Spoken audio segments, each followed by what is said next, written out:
Moby-Dick, or The Whale, by Herman Melville. Chapter 47, The Mat Maker. It was a cloudy, sultry afternoon. The seamen were lazily lounging about the decks or vacantly gazing over into the lead-colored waters. Queequeg and I were mildly employed weaving what is called a sword mat for an additional lashing to our boat.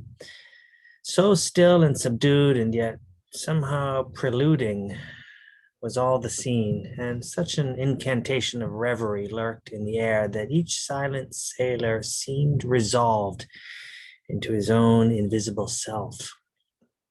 I was the attendant or page of Queequeg while busy at the mat, as I kept passing and repassing the filling or woof of marlin between the long yarns of the warp, using my own hand for the shuttle. And as Queequeg, standing sideways, ever and anon slid his heavy oaken sword between the threads, and idly looking off upon the water, carelessly and unthinkingly drove home every yarn. I say so strange a dreaminess did there then reign all over the ship and all over the sea, only broken by the intermitting dull sound of the sword, that it seemed as if this were the loom of time, and I myself were a shuttle mechanically weaving and weaving away at the fates. There lay the fixed threads of the warp, subject to but one single, ever-returning, unchanging vibration, and that vibration merely enough to admit of the crosswise interblending of other threads with its own. This warp seemed necessity, and here, thought I, with my own hand I ply my own shuttle and weave my own destiny into these unalterable threads.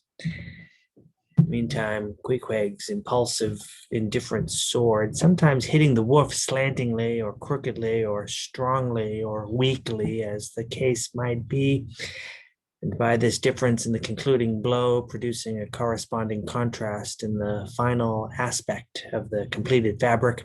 This savage's sword, thought I, which thus finally shapes and fashions both warp and woof, this easy, indifferent sword must be chance.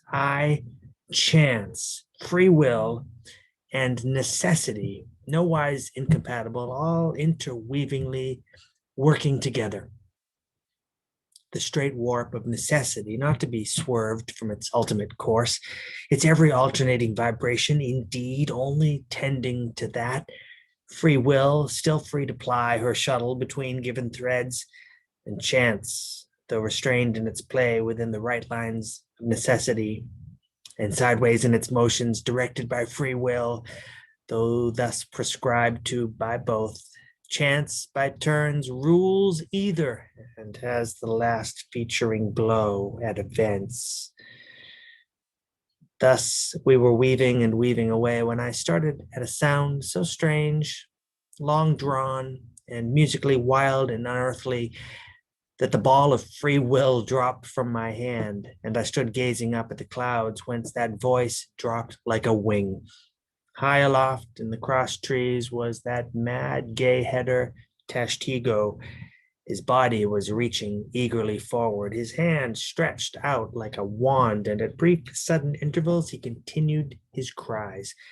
To be sure, the same sound was that very moment perhaps being heard all over the seas, from hundreds of whalemen's lookouts perched as high in the air, but from few of those lungs could that accustomed old cry have derived such a marvelous cadence as from Tashtego, the Indians.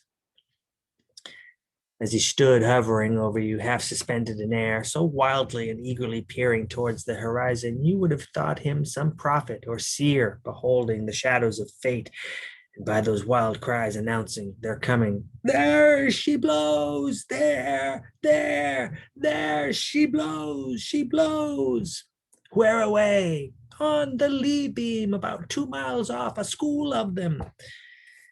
Instantly all was commotion. The sperm whale blows as a clock ticks with the same undeviating and reliable uniformity, and thereby whalemen distinguished this fish from other tribes of his genus. "There go flukes!" was now the cry from Tashtego, and the whales disappeared. "Quick, steward!" cried Ahab. "Time! Time!" Doughboy hurried below, glanced at the watch, and reported the exact minute to Ahab. The ship was now kept away from the wind, and she went gently rolling before it.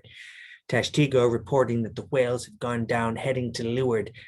We confidently looked to see them again directly in advance of our bows. For that singular craft at times evinced by the sperm whale, when sounding with his head in one direction, he nevertheless, while concealed beneath the surface, mills round and swiftly swims off in the opposite quarter. This deceitfulness of his could not now be in action, for there was no reason to suppose that the fish seen by Tashtego had been in any way alarmed, or indeed knew at all of our vicinity. One of the men selected for ship keepers, that is those not appointed to the boats, by this time relieved the Indian at the main masthead. The sailors at the fore and mizzen had come down. The line tubs were fixed in their places. The cranes were thrust out. The mainyard was backed, and the three boats swung over the sea like three samphire baskets over high cliffs. Outside of the bulwarks, their eager crews with one hand clung to the rail, while one foot was expectantly poised on the gunwale. So looked the long line of man-of-war's men about to throw themselves on board an enemy's ship. But at this critical instant, a sudden exclamation was heard that took every eye from the whale.